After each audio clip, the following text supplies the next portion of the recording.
In a time when the world had lost its way, when darkness seemed to cover everything and people had forgotten what was right, one man stood apart. His name was Noah, and he walked faithfully with God, a single light in a world consumed by shadows. It was a time of great sadness for God, seeing the wickedness that had filled the hearts of humanity. He looked upon his creation and said, "I will wipe this slate clean, for my heart is grieved by what they have become." But then his eyes fell upon Noah. Because Noah was a righteous man, God chose him for an incredible, world-changing mission. He told him, "Build a great boat, a massive ark. I will give you the exact plans. In it, you will save your family and pairs of every kind of animal on earth." It was a staggering command, a warning of a coming flood that would reshape the world. For years and years, Noah did exactly as God commanded. Can you imagine? He and his sons felled giant trees, shaped the timber, and pieced together this enormous vessel, all while the sun shone brightly in a clear blue sky.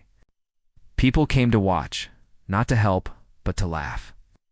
They mocked him, calling him a fool for building a boat in the middle of dry land. "Where's the water, Noah?" they'd jeer. But Noah never wavered.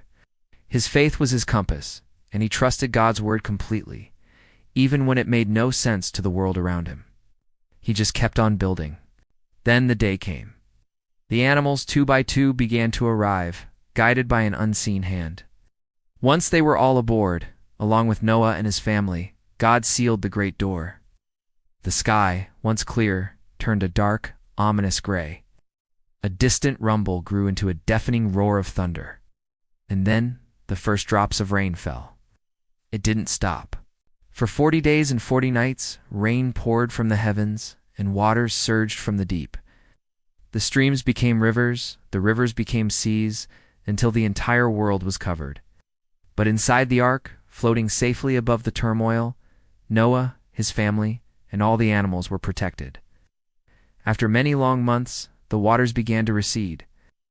The ark finally came to rest on the mountainside. When Noah stepped out onto the fresh, clean earth, the first thing he did was build an altar to express his profound gratitude to God. It was then that God made a beautiful and everlasting promise. He said, "Never again will I destroy the earth with a flood." And as a sign of this covenant, this unbreakable promise between him and all living creatures, he set a magnificent rainbow in the clouds, a vibrant arch of color and hope. The story of Noah is a powerful reminder that unwavering faith and obedience to God can carry us through the greatest storms of life. Even when we feel alone, or when the world around us seems to be heading in the wrong direction, holding on to faith can lead to salvation and a new beginning. Thanks for joining us on this journey. If you enjoyed this story, please give us a like and hit that subscribe button. Next time, we'll explore another incredible story from Genesis, the Tower of Babel. You won't want to miss it.